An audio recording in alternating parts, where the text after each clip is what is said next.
ان لک اللہ تجوع فیہا، بے شک تیرے لیے جنت میں یہ ہے کہ تو بھوکا نہ ہوگا، جنت میں بھوک نہیں لگے گی، جنت میں بھوک نہیں لگتی، جنت میں بھوک نہیں لگتی، چونکہ بھوک ایک تکلیف دہ چیز ہے، جنت میں کوئی بھی تکلیف دہ چیز نہیں ہے۔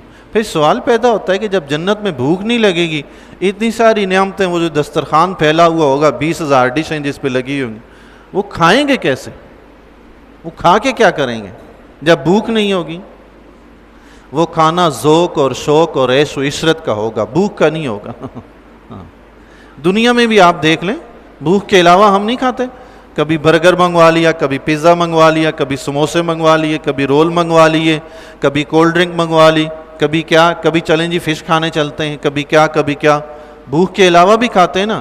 یہ بھوک کے علاوہ جو کھانا ہوتا ہے یہ کس لیے؟ عیش و عشرت کے لیے ہوتا ہے۔ تو جنت میں بھوک کی وجہ سے کھانا نہیں ہوگا، عیش و عشرت کی وجہ سے ہوگا، لطف اندوز ہونے کے لیے ہوگا، مزے لینے کے لیے ہوگا کھانا۔ سبحان اللہ۔ تو آدم علیہ السلام کو رب نے فرمایا، اے آدم جنت میں آپ کے لیے بھوک نہیں ہے۔ دوسری چیز فرمائی، ولا تعرا، نہ ننگا ہوگا، بے لباس بھی جنت میں نہیں ہوگے۔ دنیا میں غریب بچے کے، غریب انسان کے بچے بے لباس پھرتے ہیں، کپڑا ہی نہیں ہوتا کہ پہنائے، لیکن جنت میں ایسا نہیں ہوگا۔ ہر ایک کے پاس جنت کے لباس 70 جوڑے پہن رکھے ہوئے ہوں گے۔ سبحان اللہ۔ اللہ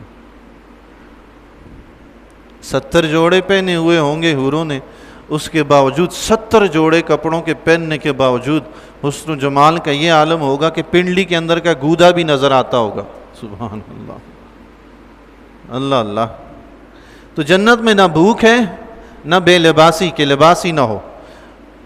وَأَنَّ لَكَ وَأَنَّكَ لَا تَظْمَأُ فِيهَا، اور بے شک یہ بھی تیرے لیے ہے کہ تو اس میں پیاسا نہیں ہوگا۔ جنت میں پیاس بھی نہیں لگتی، پھر پانی کیوں پئیں گے، مشروب کیوں پئیں گے؟ جنت میں تو شراب بھی ہے، دودھ کی نہر بھی ہے، پانی کی نہر بھی ہے، شہد کی نہر بھی ہے، سب پئیں گے۔ کیوں؟